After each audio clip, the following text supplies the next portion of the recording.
절 잘 세셨나요? 인사하시죠. 한 번 더 인사하겠습니다. 우리는 한울가마꾼 전도대입니다. 인사하시죠.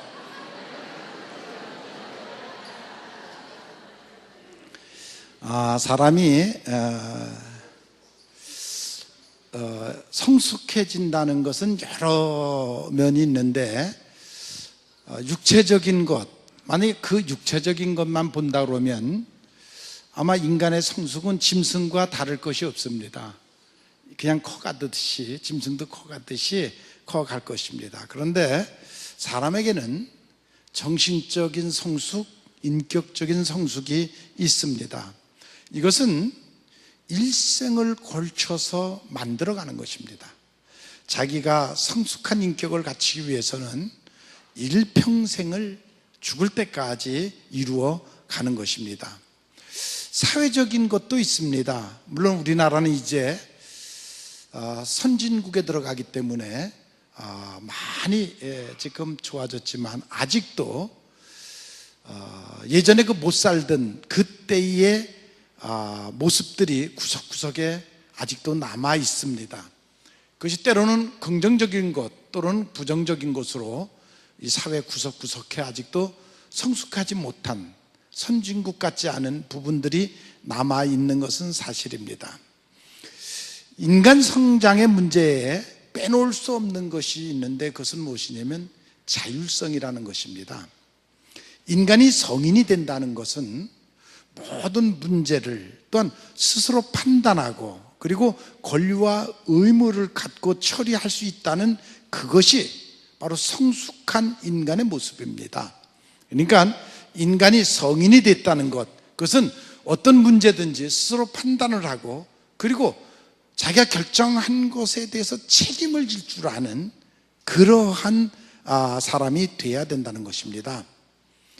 어린아이들이 어머님의 말씀에 그냥 고분고분 잘 따라 크다가 어느 날 갑자기, 그게 보통 우리가 지금 얘기하는 중2, 3 정도의 애들이 갑자기 반항을 하기 시작을 합니다.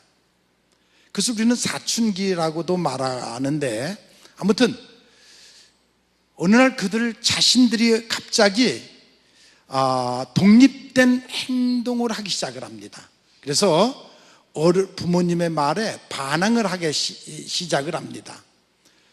이때가 어느 때냐면 스스로 자신의 존재감을 느낄 때, 존재감에 대한 자각과 자아 발견을 한 바로 그 시점입니다.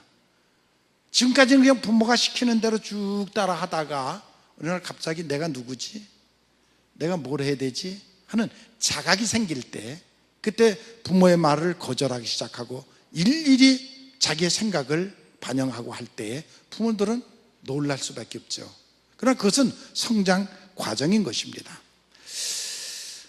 가장 낮은 생활과 아직도 미개발된 사회에 머물러 있는 무질서한 사람들이 아직도 많이 있습니다. 그런 사람들이 자기 도취에 빠져 사회에 혼란을 일으키는 그러한 모습들도 많이 볼 수가 있습니다. 한 번의 실수로 자기의 인생을 망치는 그러한 모습들도 많이 볼 수가 있습니다. 그러다가 그런 사회에 어떤 강인한 지도자가 생겨가지고 사회를 이끌어가면 그 명령에 그저 순종을 하게 되고 거기서 그 명령에 의한 질서가 성립이 되는데 그런 사회를 타율적 사회 또는 독재자의 사회라고 말하는데 그것은 성숙한 사회는 아닙니다.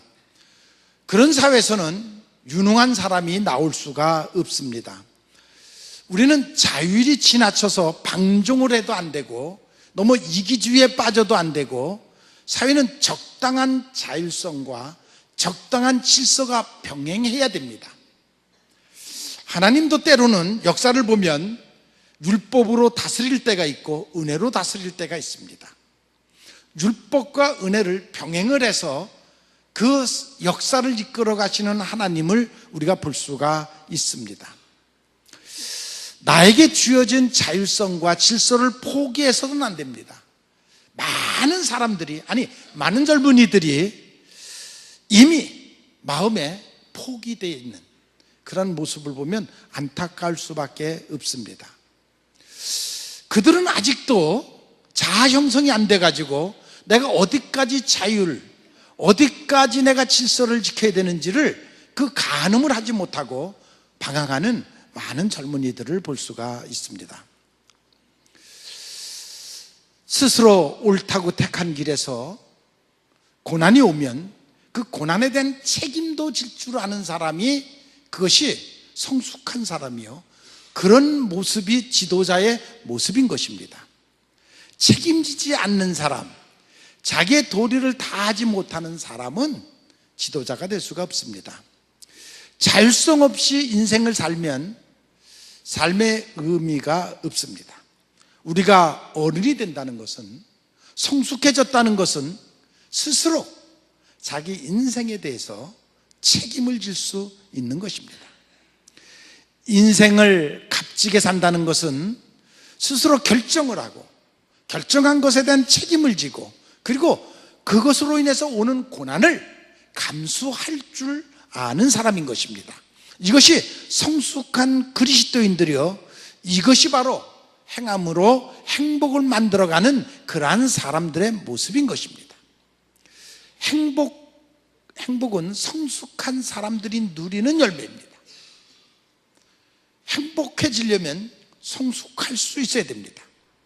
하나님은 사람에게 율법과 자유의지를 주셨습니다.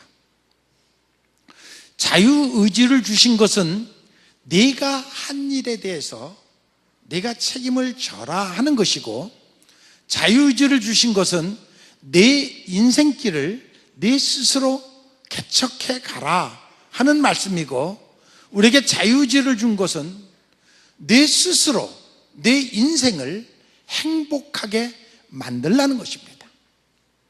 행복은 누가 갖다 주는 것이 아니라 스스로 행복을 만들어가는 것입니다.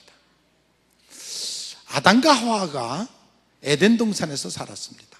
행복했었습니다. 근데 하나님이 그에게도 자유의지, 그것을 주셨습니다. 네가 동산 가운데 있는 선악과를 따먹으면 정령 죽으리라. 그러니까 이 동산 안에 모든 것을 마음껏 누리되 그것은 먹지 말라. 이것은 자유의지를, 따먹을 수도 있고 안 따먹을 수 있는 자유의지를 아담과 하와에게 줬다는 것입니다. 그런데 아담이 자유의지에 의해서 따먹었고 결국 쫓겨나고 고난이 시작됐습니다. 행복을 뺏겼습니다. 그래서 천사가 그의 행복을 뺏어서 이걸 어디다 숨겨둘까 하다가 인간들이 마음을 잘 살피지 않으니까 인간의 마음 저 깊은 곳에다가 창고에다 두면 되겠다 해서 행복을 사람의 마음 저 깊은 곳에다가 숨겨놨다고 합니다. 이것을 깨닫고 내 심령 깊은 곳에 행복과 지혜가 있는 것을 알고 그것을 찾아 누리는 사람은 지혜로운 사람이고, 어리석은 사람은 죽을 때까지 그것을 찾지 못해 행복이 무엇인지를 모르고 살아가는 사람들이 있습니다.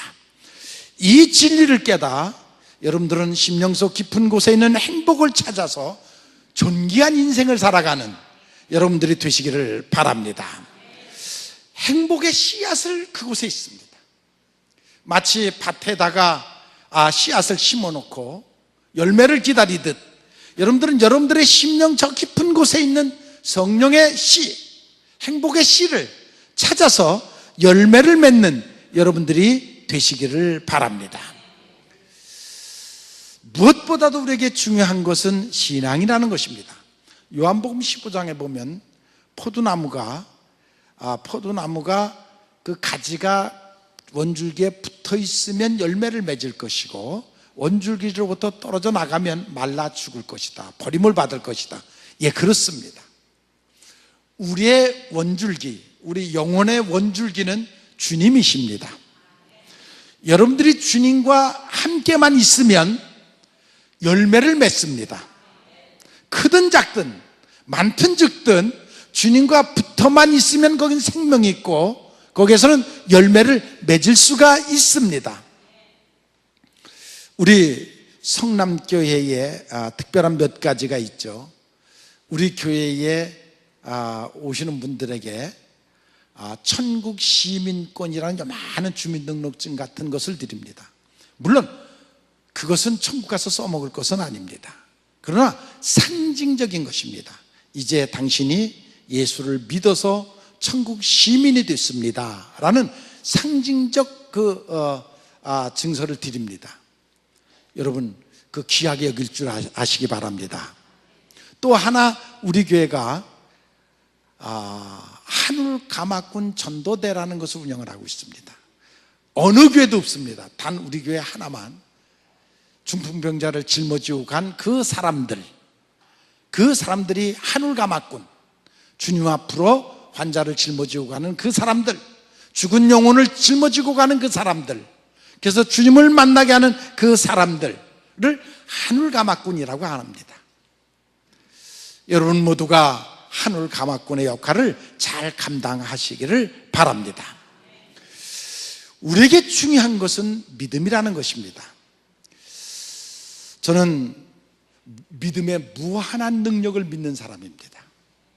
믿음 안에는 우리가 상상을 초월하는 무한한 능력이, 무한한 힘이 그 안에 있는 것을 저는 믿습니다. 실패한 사람은 모든 실패를, 책임을 남에게 돌리는데 가장 중요한 것은 자기 속에 있는 능력을 깨닫지 못하는 데 있는 것입니다. 자기 속에 있는 능력을 보지 못하는데 그 사람이 실패의 원인이 되는 것입니다. 혹 실패를 했다 할지라도 그 실패를 통해서 자기 속에 있는 새로운 능력을 발견할 수 있다 그러면 그 사람은 결코 실패자가 아닌 것입니다. 우리가 우리 인체에 있는 눈 하나를 보더라도 눈의 능력이 엄청납니다.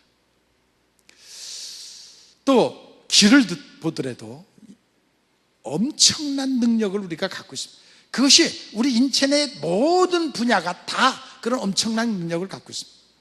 여러분, 아인슈타인이라는 사람은 빛의 속도가, 여러분, 똑딱할 동안에 지구를 7바퀴 반을 돌아요. 잘 이해가 안 되면 똑딱하는 동안에 부산을 600번을 왔다 갔다 해요.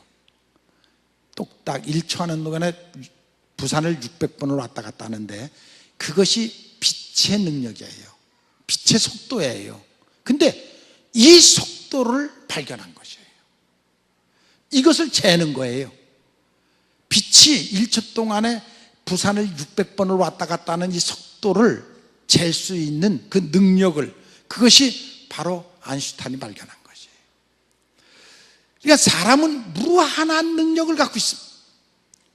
제가 미래세계라는 그 잡지를 보면서 놀라운 것이, 앞으로 로봇가 나오는데 그 로봇은 사람보다 훨씬 능력 있는 로봇가 나온다는 거예요.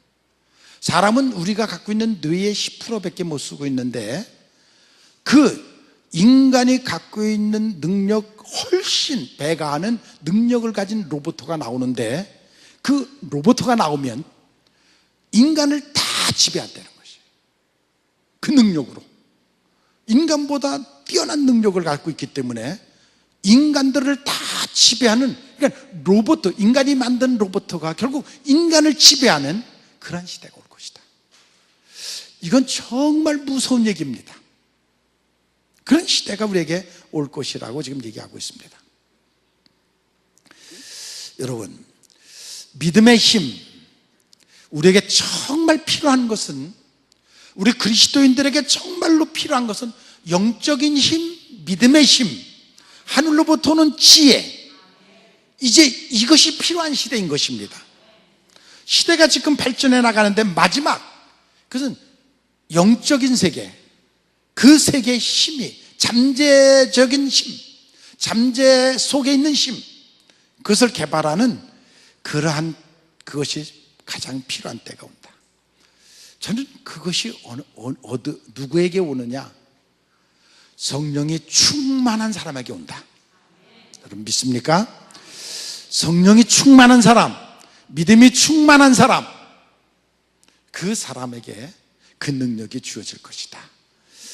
그래서 여러분 모두가 성령 받기를 원합니다. 성령 받기 위해서 기도하는 여러분들이 되시기를 바랍니다. 인생의 성공과 실패가 이 다양한 문화 속에서 지금도 직업이 한 40만 개의 직종의 직업이 있다고 그러는데, 그 많은 것 중에서 여러분들이 특이하게 쓰임받기를 원하면 하늘로부터 오는 지혜를 받으십시오. 하늘이 주는 재능을 받으십시오. 그것을 가지고 쓰임받는 여러분들이 되시기를 바랍니다. 콜럼버스가 신대륙을 발견할 때 망망대해를 가는데, 그때 당시 학자들은 대부분이 끝까지 가다 보면 마지막 절벽이 있을 것이고, 떨어지면 이제는 다시는 돌아올 수 없는 그런 엄청난 절벽이 있을 것이다, 바다 끝에는 것이 있을 것이다, 그런 학설을 갖고 있을 때, 그는 내가 어디를 가든지 어떤 상황을 가든지 하나님이 나를 버리지 않을 것이다, 그 믿음을 가지고 그 망망대해를 갔습니다. 하나님이 결코 나를 버리지 않겠다, 그 믿음이 그에게 있었습니다. 여러분 믿습니까? 하나님이 여러분들을 절대로 버리지 않을 것이다라는 그 믿음이 여러분들에게 있습니까? 그 믿음이 있는 사람은 하나님이 절대로 버리지 않습니다. 그 믿음을 갖고 사는 사람은 하나님이 절대로 버리지 않습니다. 여러분들이 그것을 믿으시기를 바랍니다. 가장 중요한 것, 여러분들의 마음속에 예수님의 진리의 뿌리가 깊이 박히시기를 바랍니다. 그래서 어떠한 속에서도 주님과 내가 함께만 있으면 열매를 맺을 수가 있습니다. 그래서 여러분들이 기도하는 것도 소원하는 것도 믿음이 있으면 이루어집니다. 너희가 내 안에 거하고 내 말이 너희 안에 거하면 무엇이든지 원하는 대로 구하라. 그리하면 내가 이루리라. 무한한 하나님의 능력을 믿고 구하시는 여러분들이 되시기를 바랍니다. 그 믿음이 자라기 시작하면 때로는 5년, 10년, 20년 여러분들의 심령 속에서 그 믿음이 자라면 놀라운 열매를 맺을 것을 여러분들이 믿고 그 열매를 키워나가는 여러분들이 되시기를 바랍니다. 우리의 삶을 실패하게 하는 가장 큰 원인은 잘못된 생각입니다. 믿음이 없는 생각입니다. 모든 분쟁의 원인도 잘못된 것에 집착하면 그것은 암과 같이 문제가 생깁니다. 잘못된 생각, 거기에 집착하면 자기의 인생은 망가지는 것입니다. 나만 장군이 문둥병에 걸려가지고 그 선지자를 찾아갔더니 선지자가 7번 요단강에 가서 목욕하고 가라 그랬습니다. 한 번이 아니고 왜 7번을 하라고 했을까? 여러분, 이 사람의 믿음을 시험하는 것이에요. 정말 7번을 하느냐? 뭐 한 번 하나 7번 하나 하나님이 이미 치료하시고자 하면 그냥 말씀으로도 치료할 수 있죠. 그냥 낙해도 할 수 있죠. 그런데 왜 요단강에 가서 7번을, 거기는 많은 의미가 있는데 어디까지 순종하냐, 그걸 보는 것이죠. 그것을 시험하는 것이죠. 하나님은 지금도 여러분들의 영혼을 사랑하십니다. 여러분들의 영혼이 성숙하기를 원하십니다. 나만을 시험하듯이 여러분들을 시험해서 여러분들의 믿음을 키워가십니다. 지금도 그 역사를 하고 있다는 그 하나님을 여러분들이 믿으시기를 바랍니다. 우리들의 신앙이 실패하는 것은 내 생각 때문입니다. 하나님의 능력을 믿지 아니하고 내 생각대로 하기 때문에 변화가 일어나지를 않습니다. 여러분 모두가 성령의 사람이 되기를 원합니다. 그래서 여러분이 정말 능력 있는 그리스도인, 행복한 그리스도인들이 되시기를 바랍니다.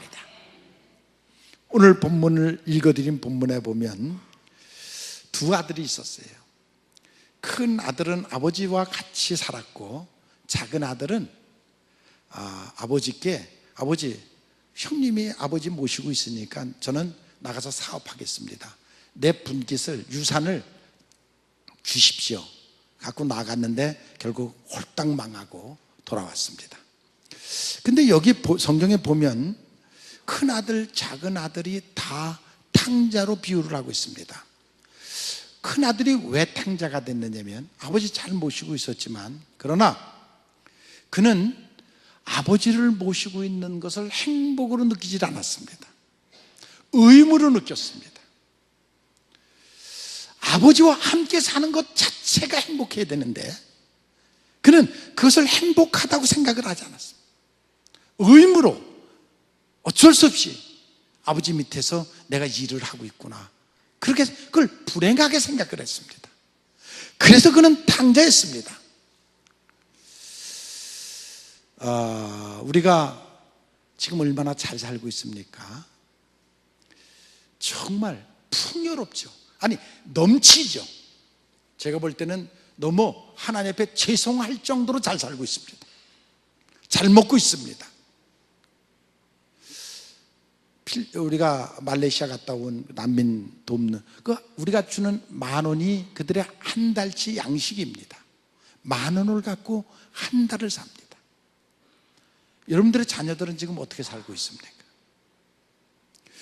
우리가 너무 지나칠 정도 풍요로운데 그 풍요를 풍요로 알지 못하고 있습니다. 그래도 불평은 갈수록 커집니다. 우리의 심령이 병들어 있습니다. 감사를 감사로 알지 못하고, 풍요를 풍요로 알지 못하고, 은혜를 은혜로 알지 못하는 그런 시대를 우리가 지금 살아가고 있습니다. 그것이 불행입니다. 그것이 불행한 것입니다. 큰 아들은 아버지의 기쁨이 자기의 기쁨이 아니었습니다. 아버지는 아버지고 나는 나고, 그 기쁨이 자기의 기쁨이 되지를 못했습니다. 어떻게 보면 큰 아들의 심보가 삐뚤어졌습니다. 병들어져 있습니다.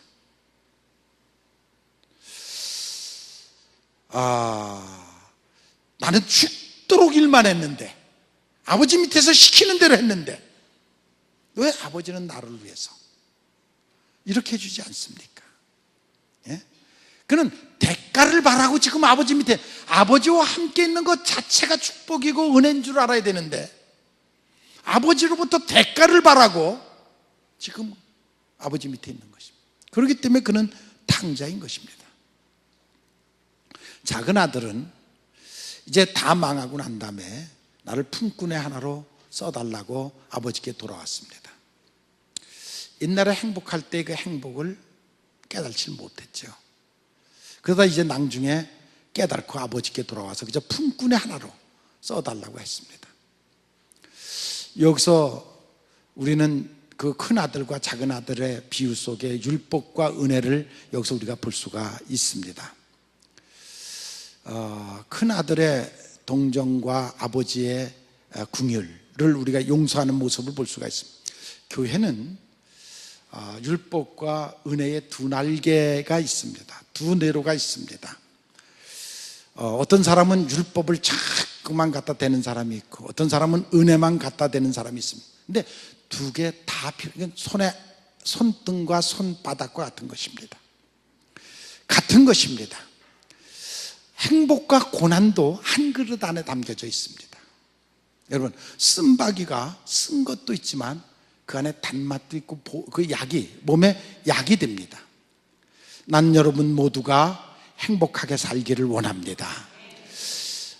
그러나 여러분 모두가 어떠한 고통이 와도, 힘든 일이 와도 그걸 믿음으로 이겨나가시기를 바랍니다. 그리고 스스로 행복을 만들어가는 좀 성숙한 그리스도인이 되기를 바랍니다. 세상만 바라보지 말고, 육신만 바라보지 말고, 그것으로 전부 채우려고 하지 말고, 그보다 더 높은 차원의 행복을 바라보고, 저 천국의 행복을 바라보고, 거기에다 소망을 두고, 이 세상에서 고난과 역경이 와도 능히 이겨나가는, 능히 이기고도 남는, 자족할 줄 아는 그런 여러분들이 되시기를 바랍니다. 그래서 성숙한 그리스도인, 정말 영혼이 살아있는, 가슴이 뜨거운 그러한 그리스도인들이 되시기를 바랍니다. 이것이 차원 높은 그리스도인들의 모습인 것입니다. 난 여러분 모두가 그런 삶을 살기를 원합니다. 행복은 먼 곳에 있지 않습니다. 누가 갖다 주는 것 아닙니다. 여러분들 마음속을 살펴보십시오. 깊은 곳을 보십시오. 천사가 그 속에다가 숨겨뒀습니다. 그것을 찾아내는 것이 지혜인 것입니다. 예. 주님과 떨어지면 그 가지가 열매를 맺을 수가 없습니다. 그것이 귀중한 것입니다. 여러분들이 하나님과 함께만 하면 반드시 열매를 맺을 수 있습니다. 그것을 믿고 열매를 맺는 여러분들이 되시기를 바랍니다. 교회 밖에 탕자가 있고 교회 안에 탕자가 있습니다. 여러분 모두는 탕자가 아니라 정말 살아계신 하나님을 믿고 하나님 앞에 영광을 돌리는 그런 여러분들이 되시기를 바랍니다.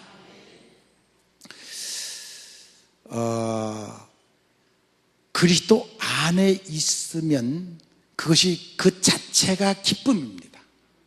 여러분들이 예수님을 믿고 살면 그것 하나로 먼저 기뻐할 줄 아는 여러분들이 되시기를 바랍니다. 또 그렇게 하면 성령이 여러분들을 도우십니다.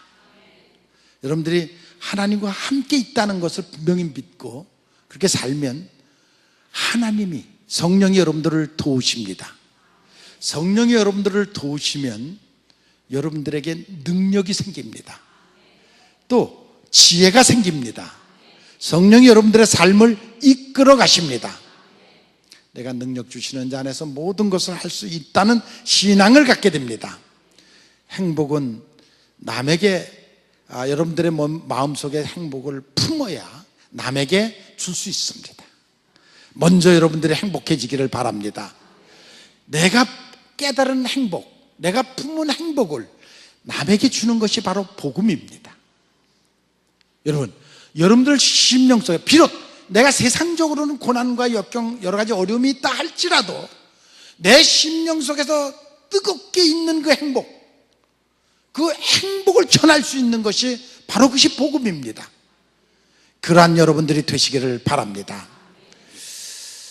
하나님은 항상 우리와 함께 계십니다. 오늘 아버지가 너는 나와 항상 함께 있지 않느냐? 그리고 내 것이 다 내 것이 아니냐? 믿으시기 바랍니다. 하나님이 항상 우리와 함께 계시고 하나님이 함께하면 뺏을 자가 없고 그리고 그 하나님이 언제나 우리를 도우시는 하나님인 것을 믿으시기를 바랍니다. 하나님의 능력을 내게 주시는 것을 믿으시기를 바랍니다. 네 동생은 죽었다 살아나지 않았느냐? 그 동생을 위해서 잔치하는 것이 얼마나 행복하고 즐거운 일이냐? 그러나 그건 아버지의 마음이었고 큰아들의 마음은 아버지와 같지 않았습니다. 여러분 영혼 구원의 기쁨이 있기를 바랍니다. 우리 교회 한 영혼이 구원받아서 왔다 그러면 온 교회가 기뻐할 수 있는 마음을 가지시기를 바랍니다. 온 성도가 그 힘든 일을, 그 어려운 일을 그렇게 한 영혼이 또 구원받는 것에 대해서 온 성도가 감사하며 기뻐하는 그러한 10월달이 되기를 바랍니다.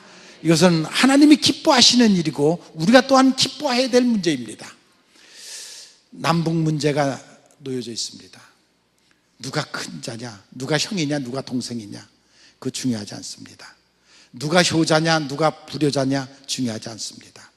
교회 안에도 누가 효자냐, 누가 불효자냐 그거 중요하지 않습니다. 지금 네 마음속에 예수님이 살아계시느냐, 그것이 중요합니다. 내가 지금 예수님과 함께 있느냐, 그것이 중요한 것입니다. 여러분 심령 속에 하나님과 함께하는 여러분들이 되시기를 바랍니다.